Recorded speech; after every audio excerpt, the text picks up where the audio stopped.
La introducción a la historia, la verdad que no es imposible contar una historia entera de una comunidad que tiene más de 130 años, pero algunos aspectos de su nacimiento, especialmente cómo surgió la idea de formar esta colectividad. Y ya que es el Día del Patrimonio, bueno, tenemos bastantes fotos, pero quizás aclarar un poco más algunos detalles de ello. Bueno, ese es el afiche. Este es el libro que se publicó hace, bueno, en realidad el lanzamiento fue el año pasado, pero se hizo para los 130 años. Esa era la idea de haberlo hecho, pero se juntó diferentes aspectos económicos, más la pandemia, entonces se postergó el lanzamiento del libro. Pero ya es efectivo que existe el libro y que está, porque hasta antes de eso no había prácticamente nada escrito, había un folletito que se hizo para los 100 años, pero no había ninguna otra información más general. Bueno, quiero partir con dos ciudades que en los años 1800 fueron importantes en cuanto a la llegada de alemanes a Chile. Valparaíso, sobre todo, era la ciudad que tenía mayor cantidad de personas que venían de otros países, sobre todo alemanes e ingleses, que llegaban por el puerto, formaban comunidad, hacían trabajo, tenían diferentes empresas. Y, sin embargo, no hubo nadie que se le ocurriera o tuviera la necesidad de hacer una iglesia luterana. Ellos se conformaron con asistir a las iglesias, especialmente a la anglicana. Esa era donde ellos asistían, que se hacía normalmente, algunos de los cultos se hacían en casas particulares, en barcos, después ya un poquito más avanzado el tiempo, se hizo en una bodega que les facilitaba el mercurio de Valparaíso. Tenemos que recordar que ese tiempo la Iglesia Católica era la oficial en Chile y las otras iglesias no estaban permitidas, por decirlo. Ya oficialmente no se podía tener otra iglesia que no fuera católica. Entonces, por eso los grupos que se juntaban evangélicos eran más bien grupitos chicos, particulares y gente conocida. No se podía... por ejemplo, en Valparaíso, cuando se permitió hacer una concesión muy especial, una iglesia, una capilla un poco más chica para poder juntar un poco más personas, se tuvieron que asegurar que los coros, porque la iglesia luterana o evangélica se canta mucho, cantaran muy despacito para que no se escuchara afuera. ¿Ya? O sea, no se pudiera escuchar lo que se estaba cantando dentro de la iglesia. Incluso se les pidió que se hiciera una muralla que tapara la construcción. O sea, que no se pudiera de la calle mirar la construcción, para que vean lo limitado que era. Entonces, lógicamente, que las personas se mantenían en su grupo pequeño, que de vez en cuando llegaba alguna persona que sabía un poco más o algún pastor, que se juntaban y conversaban, o solamente entre ellos, pero no había algo oficial como iglesia, por así decirlo. Y en Santiago, que también había una comunidad bastante importante de alemanes, no se sabe cuántos eran luteranos, porque no hay ningún censo en el cual se preguntaba, porque como estaba prohibido o no era permitido, entonces simplemente se consideraba que toda la gente era católica. Entonces, los censos que hay no indican la religión que tenían las personas.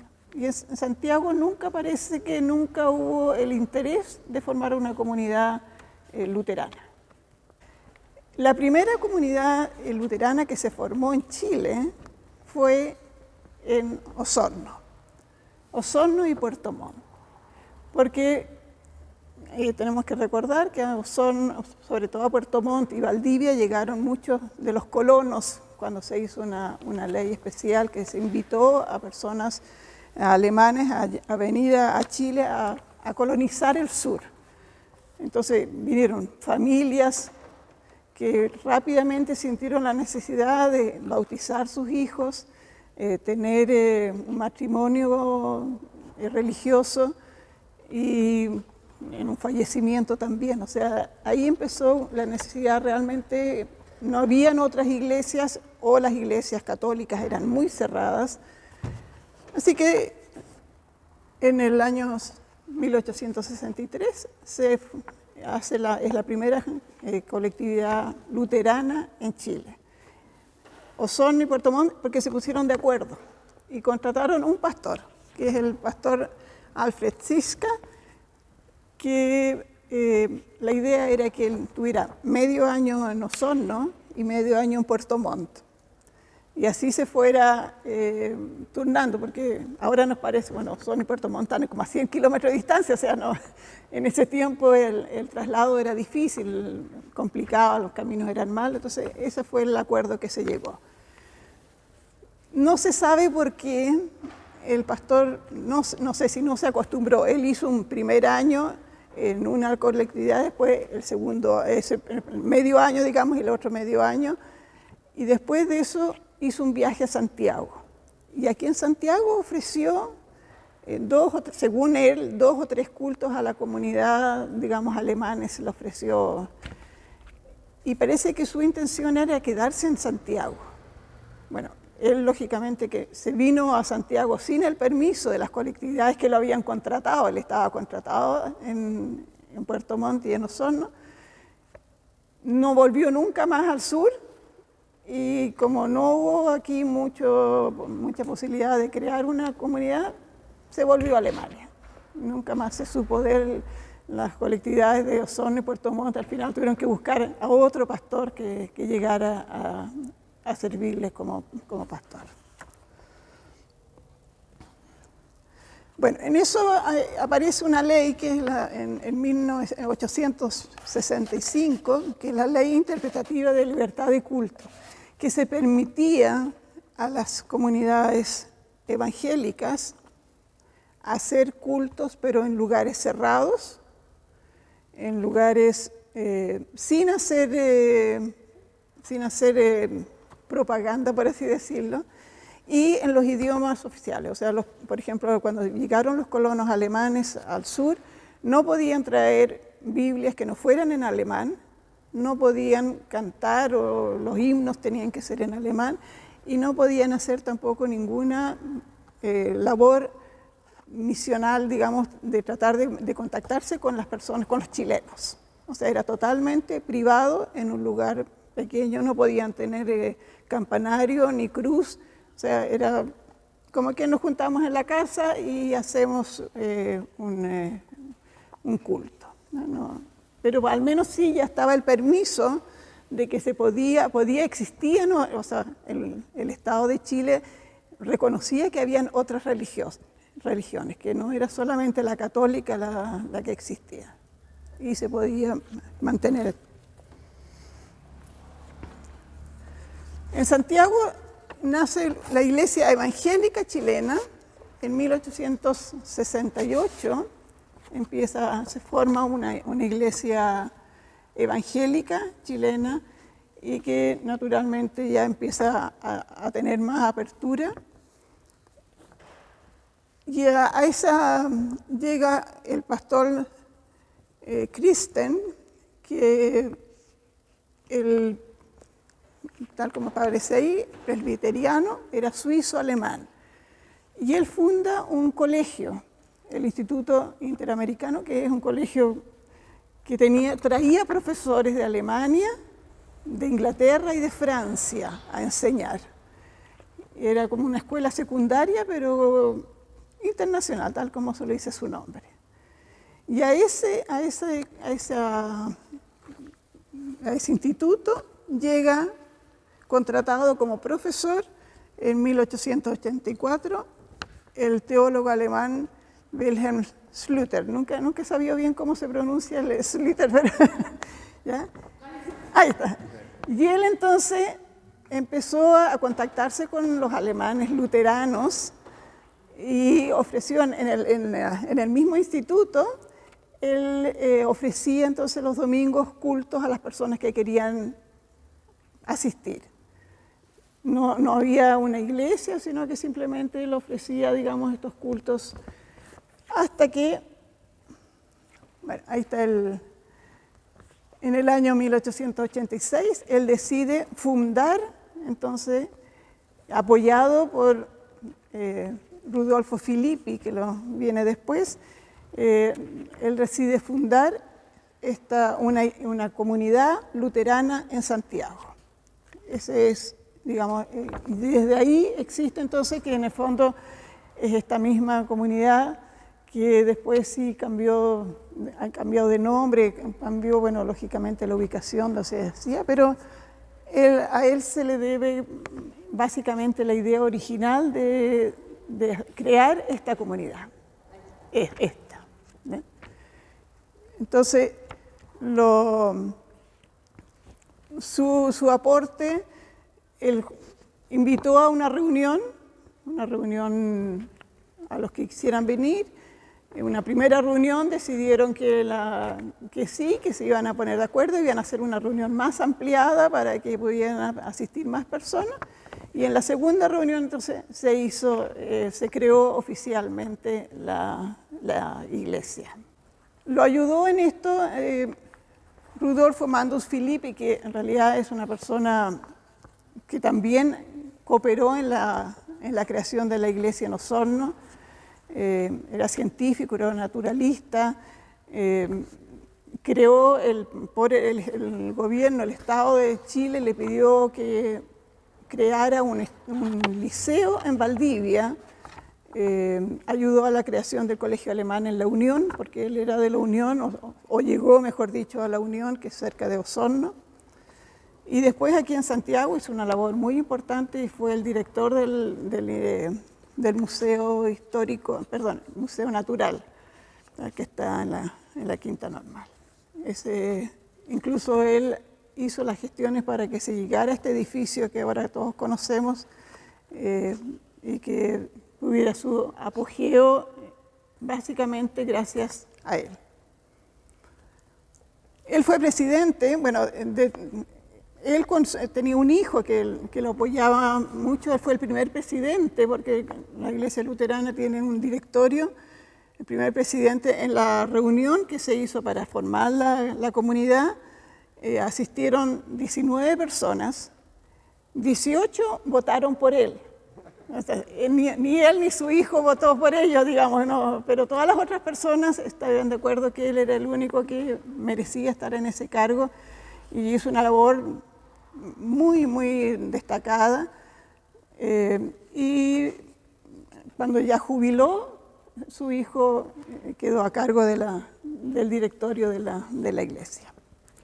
La comunidad le regaló, algunos años después, cuando él jubiló, una medalla. En realidad no es una medalla, es como un plato metálico que está en su familia, que lo tiene todavía, que es ese, que es muy bonito. Bueno, los primeros cultos, como no había un espacio donde hacerlos, se hicieron en la capilla de la misión, que era de la comunidad chilena, o sea, evangélica chilena, y en la cual se hacían cultos en español y en inglés, en las mañanas, los domingos. Y entonces en la tarde se lo prestaban a la comunidad luterana para que hicieran los cultos en alemán. Eso se come. Pero esa capilla fue quemada intencionalmente. Eso existía, no es la única capilla o iglesia luterana que fue quemada justamente pensando que esto eran como personas extrañas que venían. Entonces se volvió a hacer los cultos en el Instituto Internacional, que es donde el pastor había sido profesor, porque después cuando ya se crea la comunidad, él deja de ser profesor, se dedica exclusivamente a la comunidad. Después se hizo una campaña económica para reunir dinero para poder construir algo o comprar algo, que no fue muy buena. La verdad es que pocos santiaguinos aportaron a a la creación de una nueva sede, por decirlo de alguna manera, y se decidió que el pastor viajara a Alemania a buscar los fondos. Estuvo 2 años en Alemania. Una de las cosas que trajo después de los 2 años fue un armonio. Ustedes saben que la iglesia luterana, lo importante es el canto. En ese tiempo la guitarra no se consideraba mucho como para... Después se fue incorporando la guitarra u otros instrumentos. Lo normal era que en Alemania se utilizaba el órgano. Entonces, bueno, traer un órgano lógicamente era imposible. No existían los órganos eléctricos como ahora o teclados. Entonces él trae un armonio. El armonio es como un piano, un poquito más chico que un piano, digamos, similar. Un piano no con cola, sino que... Aunque hay también armonios con pequeña cola. Bueno, y trajo Biblias, trajo algunos implementos para hacer que se necesitan en el culto mismo. Y además trajo material didáctico para el colegio alemán que se había creado en esos tiempos y que él pasó también a ser director del colegio alemán. Aquí en Santiago. Entonces, lógicamente durante el viaje de ida y de vuelta, él se dedicó, sobre todo en el viaje de vuelta, se dedicó a hacer clases de español a alemanes que venían, a jóvenes alemanes que querían venir a trabajar a Chile.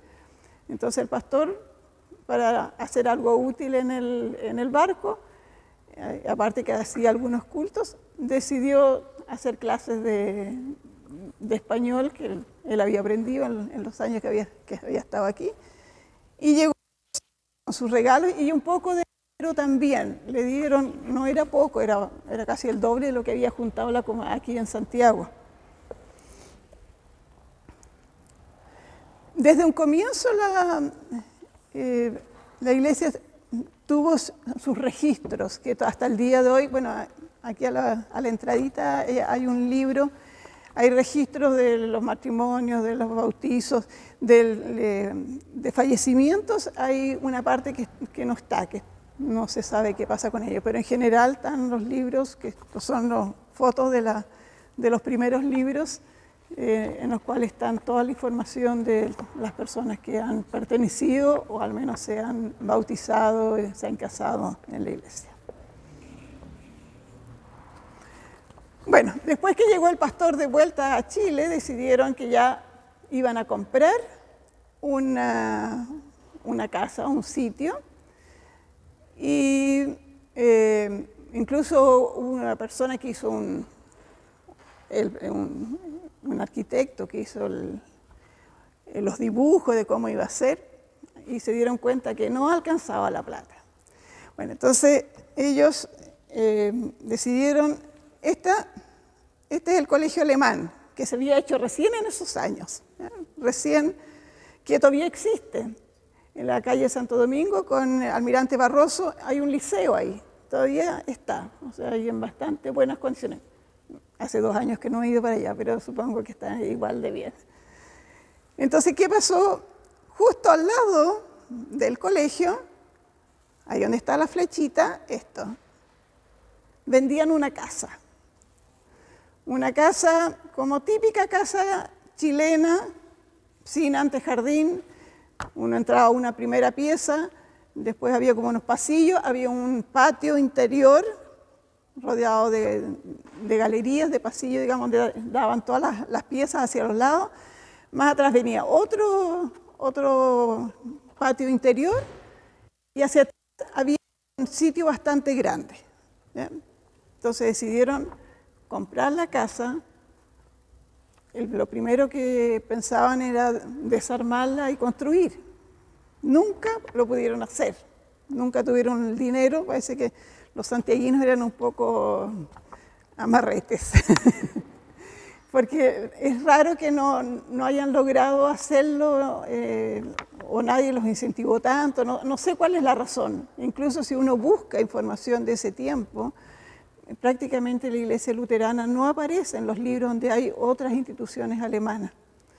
Y esta es la única foto que yo encontré. Me he pasado, hasta el día de hoy sigo buscando fotos de ese espacio y no hay más que eso, que ese pedacito ahí que se alcanza a ver ahí que uno, y por las descripciones. Ahora yo hablé con 2 personas que sí lo conocieron y estuvieron adentro porque hacían los alumnos del liceo, del colegio alemán, tenían las clases de religión ahí en la capilla.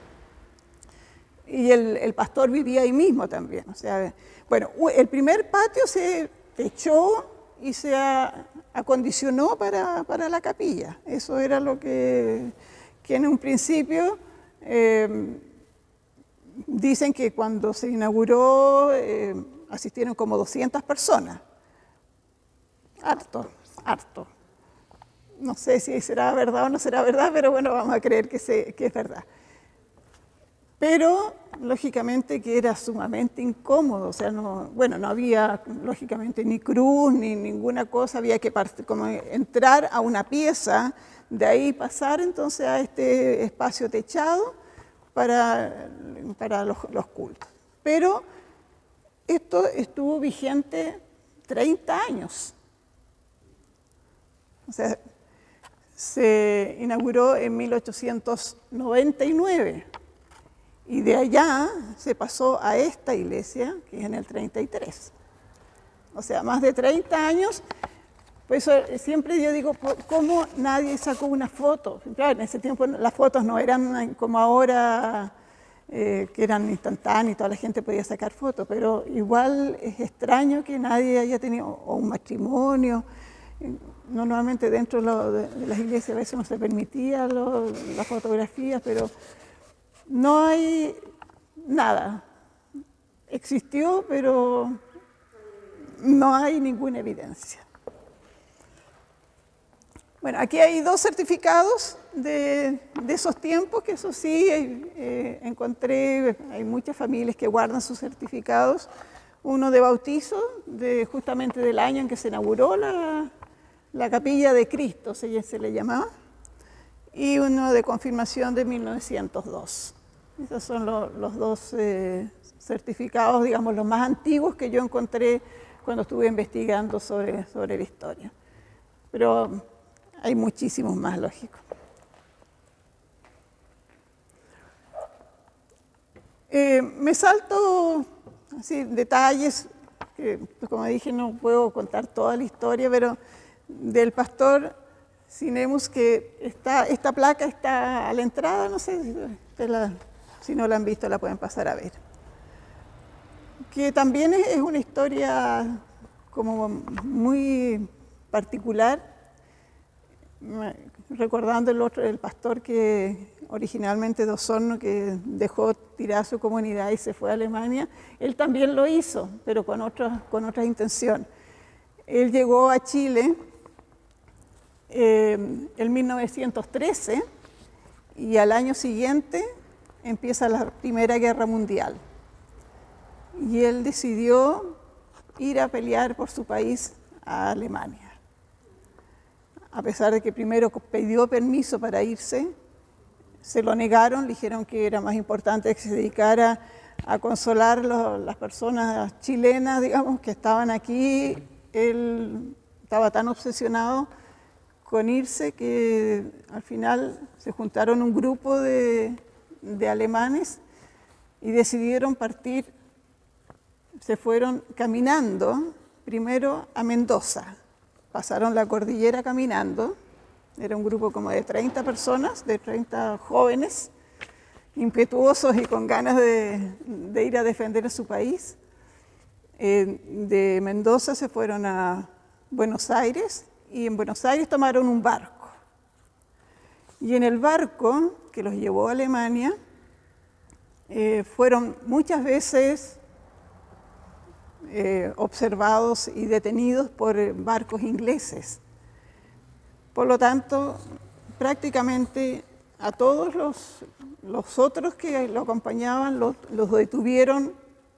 No se sabe si murieron, si los llevaron prisioneros nomás. Y él se salvó por ser pastor. al decir que era pastor, no le hicieron nada y logró llegar a Alemania. Y se fue, llegando a Alemania, se fue al frente de batalla y muy poco después lo mataron en una batalla. Y él, cuando llegó a Alemania, se juntó con un hermano.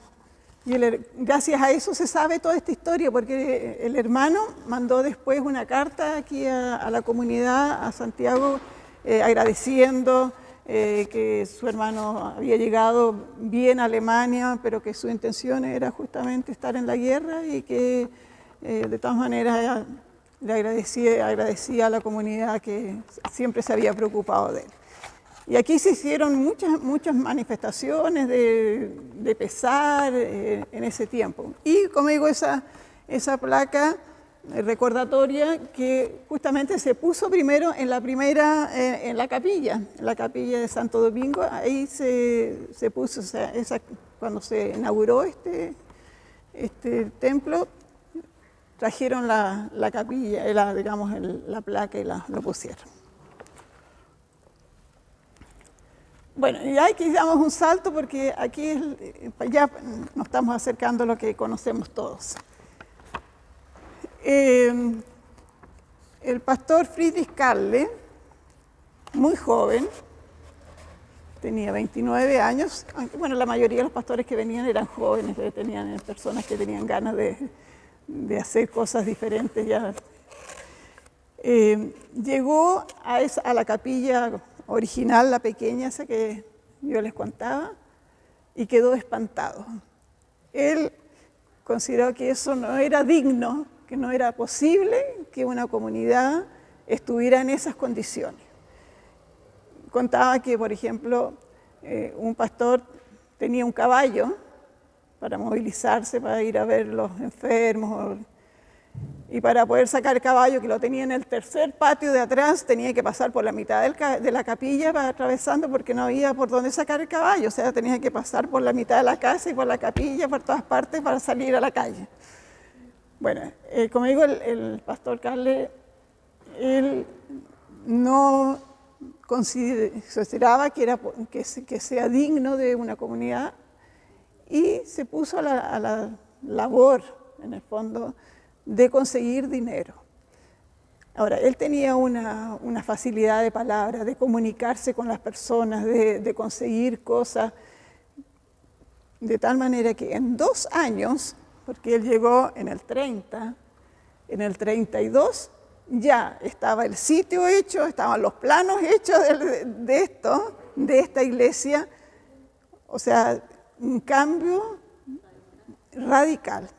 100% de la nada misma, de no tener nada o muy, muy limitado, a pasar a tener esta construcción sólida, con todo lo que se podía pensar que era necesario para una comunidad como correspondía. Entonces ahí uno se da cuenta, ¿qué es lo que pasó? Porque no creo que en 2 años las personas hayan tenido de repente tanta plata como para poder darlo, porque todo se hizo con donaciones y con conseguir.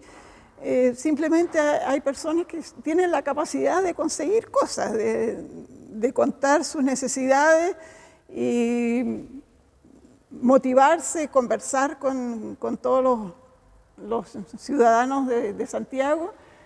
Lógicamente que también de Alemania recibió aportes, de otras partes también, pero yo estoy segura que sin el Farra-Carle esto no se hubiese conseguido nunca. Y el Farra-Carle estuvo muchos años aquí y todas las personas ya un poco de más edad lo recuerdan con mucho cariño y sobre todo con ese respeto a una persona que logró tanto en 2 años. O sea, ¿quién hace un edificio o una cosa así en 2 años? No. Ahora, ¿por qué se cambió a este barrio?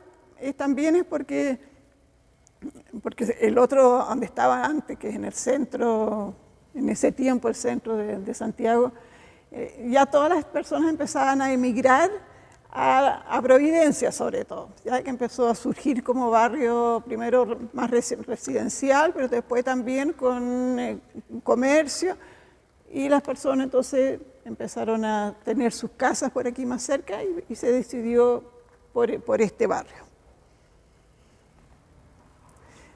Una de las personas que ayudó muchísimo en la construcción fue el cónsul de Alemania en Chile, el señor Schacht, que era una persona con mucho dinero. Él aportó mucho dinero,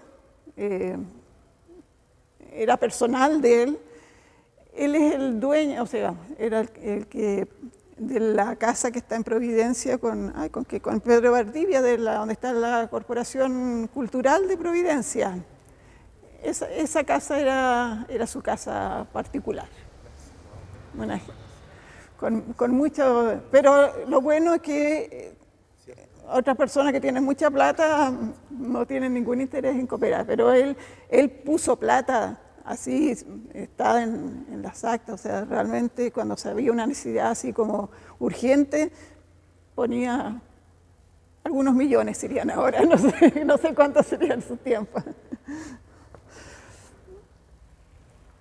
Don Fernando Funk es el arquitecto. Bueno, allá hay un plano, en la pared hay un plano que es un dibujo hecho por él, justamente, el último folleto que está allá, ese. Que también no hay ninguna certeza, pero estoy casi seguro que él no cobró. ¿Ya? O sea, por eso las personas aportaron mucho. Él hizo, digamos, los planos, ayudó durante la construcción, él también venía a supervisar las construcciones, todo estuvo como en la cabeza de toda la construcción. Él y Peter Horn, que era escultor, diseñador, pintor, que fue el que diseñó los bancos, digamos, todo lo que era de madera interno, y que talló el Cristo, que no lo alcanzan a ver, pero de todas maneras, él trajo un trozo de madera, él iba al sur, él vivió en Osorno, entonces conocía a personas en Osorno, él trajo un árbol, lo instaló en tiempos bonitos afuera, en tiempos de lluvia acá adentro, y mientras se construía, él se dedicó a tallar. Y era un gran acontecimiento, muchas personas venían a verlo, o sea, él estaba trabajando en el Cristo aquí en la iglesia. Ahora, Peter Horn tiene muchos Cristos y otras imágenes religiosas en distintas partes. Él era, a pesar de que él era católico, pero tiene tanto en iglesias luteranas como en católicos, tiene sus obras, en todo Chile prácticamente. Y también después hay unos candelabros chiquititos que están, también pertenecen a él, también los talló. Y él también se dedicó a ayudar, como estaba todo el tiempo aquí en la iglesia mientras estaba tallando, supervisaba a los maestros y todos los detalles, digamos, todo lo que es la parte madera, es cosa de él, es la creación de él. Una consulta, ¿nunca se convirtió al luteranismo a pesar de estar trabajando acá? No. Incluso está sepultado ahora en el cementerio católico, tiene su sepultura, sí. Pero yo creo que no es yo creo que él aceptaba, la religión para él era más general. Creo que nunca tuvo problema. La iglesia de Osorno también tiene, la luterana de Osorno también tiene el Cristo de él. Y como digo, y aquí indistintamente hay católicas o en luteranas, tienen en la iglesia el aguilucho, hay uno que está con las manos arriba, que es bien particular, ese también pertenece a él. Bueno, pasamos a la inauguración. La primera piedra se puso, que está afuera, que ahora por suerte con las Ana lo pintó las letras, que estaban bastante, no se le había perdido, sé que está el relieve nomás, en noviembre del 32. ¿Ya? Se hizo la se puso la primera piedra, que fue el momento que se empezó a edificar, y en agosto del 33 se hizo la inauguración. O sea, en menos de un año se construyó todo. No, tanto como todo no, porque vamos a ver que después que no está. Esa es que también está en alguna parte, creo, no sé si está, no, parece que no está aquí. No, esa no está. Sí, la viene después. Los autos, el día de la inauguración, en la calle Lota, hacia este de acá, perdón. Esta es la construcción, que todavía estaba con andamios. ¿Ya? Esta aquí, lo que se ven ahí los palitos. Y esta es la que no tenía. Esta es las personas que asistieron, que es la foto que está ahí. Las personas que asistieron, primero se hizo una pequeña ceremonia afuera, externa, y después entraron, pero de todas maneras muchas personas no lograron entrar, o sea, estaba completo. Este grupito de aquí, que son alumnos del colegio alemán, que cantaron himnos, ¿ya? Porque la ceremonia también hay el programa, se ve que realmente hay algo pasa, himno, una cantidad de himnos, se cantaron felices todos durante la inauguración. Bueno, aquí están, este que está ahí es el Farracal que está saludando ahí, y hay otras personalidades. Estas son instituciones que llegaron con sus banderas. Y como digo, hubo una ceremonia en la cual también se cantó himnos afuera y después ingresaron de adentro, con las personas no hay fotos. Ese es el programa que se imprimió para la ocasión. Programa donde vinieron varios pastores de diferentes ciudades y después hicieron una fiesta en esto que es un club de canto, que el Frosin, era un lugar en el cual habían canchas para jugar bolos y para entretenerse, y sobre todo era un club para cantar. Ahí se hizo la fiesta, después de la inauguración acá, en la noche hubo una gran fiesta. Ahora, este local se quemó como 2 meses después de la inauguración de hacer la fiesta, se quemó, así que muchos de los materiales. Ahora, el Frosin, ese coro existe hasta el día de hoy. Supuestamente es el coro más antiguo que existe en Chile. O sea, eso todavía existe. Bueno, esto es después de la inauguración. Ustedes ven que está sin el campanario. Está una visión desde acá. Todavía no está, lógicamente, totalmente terminado, no están los vitrós, pero se inauguró estando un poco sin terminar. Y hacia el otro lado, viéndolo del otro lado, son las 2 fotos que hay de ese tiempo. El campanario se puso al año siguiente, ¿ya? Ahí quedó realmente terminada, lista. Y importante para la iglesia, volvemos otra vez a la música. Al año siguiente, la inauguración, ya había un órgano, el órgano El órgano.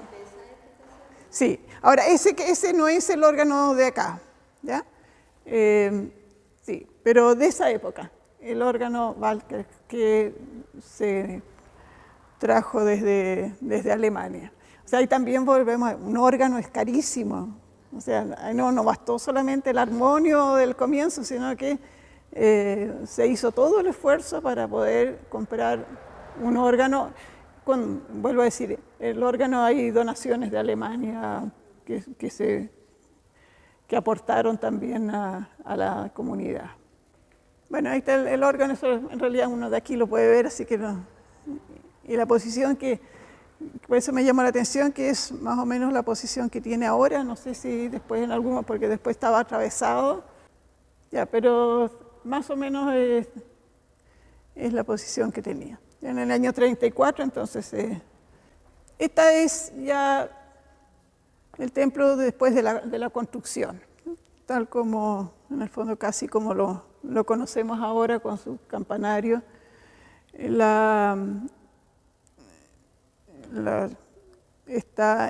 letra del pastor Carle, que él tiene, la foto le pertenecía a él, en la que dice que no aparece el año sí de cuándo es la foto. Y a propósito del pastor Carle, que fue el que logró todo esto, él cuando jubiló quiso irse a Alemania de vuelta. Decidió, en los años, él se fue 60 o 70, ahora se me entró la duda el año. Sí, pero 30 años, 30 y casi 40 años.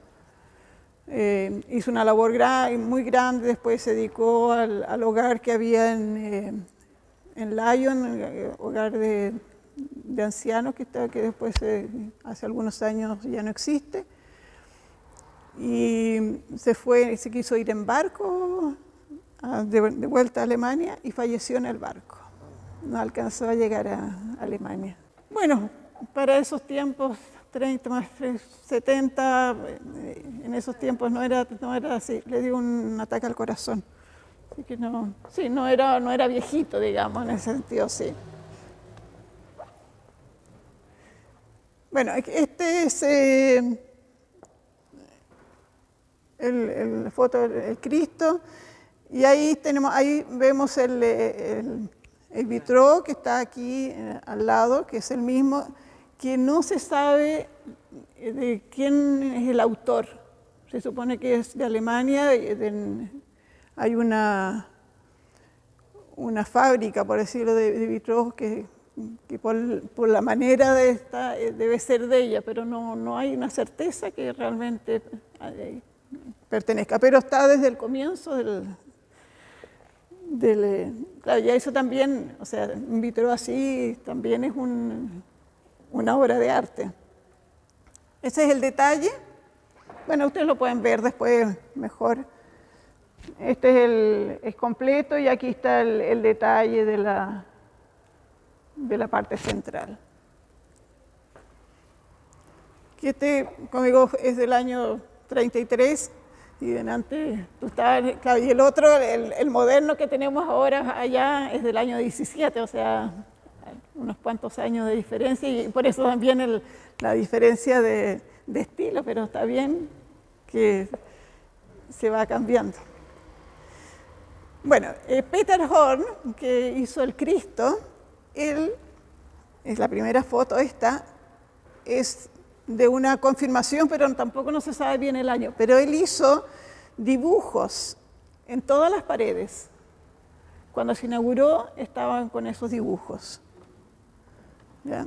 Y con frases bíblicas, con pensamientos. En los años 60, o sea, como 30 años después, refaccionaron, quisieron pintar y pasaron la brocha encima nomás. Se supone que debajo de las pinturas, o sea, debajo de la pintura esta, deberían estar estas obras de arte. En un comienzo, en general la Iglesia Luterana, ustedes saben que son más o menos sencillas, entonces algunas personas consideraban que tenía demasiadas cosas en las paredes. Pero cuando después lo borraron todo, se dieron cuenta que en realidad parece que había sido un error haberlo hecho, pero ya estaba hecho. Existen en la actualidad posibilidad de sacar las pinturas y quizás al fondo se podría recuperar, pero claro, esos también son palabras mayores. Pero quizás se podría hacer en alguna parte pequeña, no sé, uno piensa quizás no todo, pero en estas partes arriba quizás sería bonito volver a tenerlo, porque esta es la parte de ahí arriba y allá. ¿Eso está hecho en madera? No, es pintado, son murales. Y de eso también es la única foto que he recuperado, digamos, de las pinturas. Tampoco no... Porque en las otras hay fotos del altar, de alguna cosa, pero no se alcanzan a ver hacia arriba, y las paredes tampoco. Bueno, este es otro vitrón que está hacia la calle, que no sé si les ha llamado la atención, que yo lo encuentro muy lindo. Hay que salir de aquí afuera cuando salgan, y da justamente a la calle, pero es muy hermoso. Y uno en realidad pocas veces se mira hacia arriba porque está en una parte que hay que mirar. Esta es un homenaje que se hizo a los caídos en la guerra. La Primera Guerra Mundial, desde el 14 al 18, y del 39 al 45, que es la Segunda Guerra Mundial. Hasta el día de hoy todavía se sigue haciendo, tras un culto, una ceremonia en que antes venían personas que habían peleado en la guerra, ahora pocos quedan, pero se sigue manteniendo esta costumbre de recordar a los fallecidos en la guerra. Ahí está muy destacado afuera. Perdón. Los vitros que hay arriba también son posteriores, esos no son del comienzo de cuando se hizo el templo, sino que fueron de los años 60.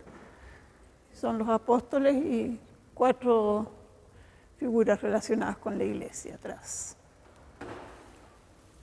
Y también son muy bonitos.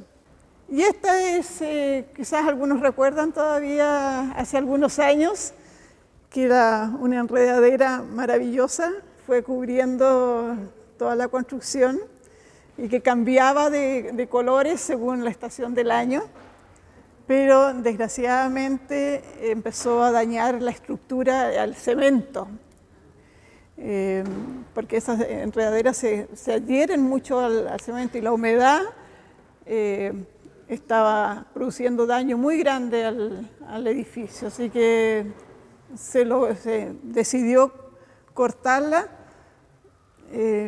como que toda la gente se había acostumbrado a tener la enredadera, pero era necesidad urgente de que exista. Y esto es como quisiéramos, ahora que estamos en un día del patrimonio, que uno pudiera sacar fotos a los edificios sin que estuvieran los cables metidos entre medio y que uno pudiera sacar lindas fotos. El David Kiesel creo que fue el que le sacó los cables, así la editó. Sí.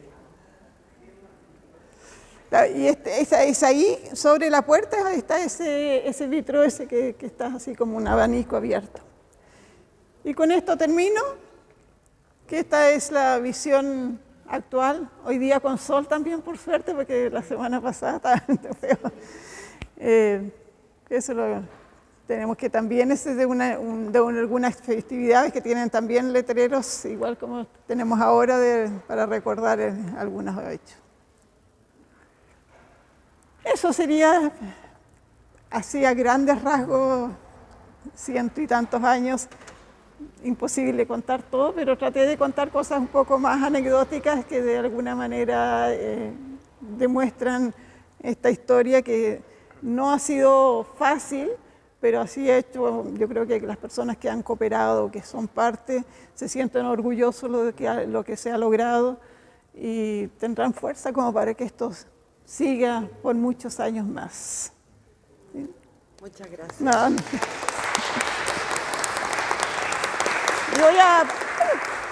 Voy a aprovechar de sacar una foto al público. Lo guardan un recuerdo. Muchas gracias. Gracias. No, gracias a ustedes. Gracias.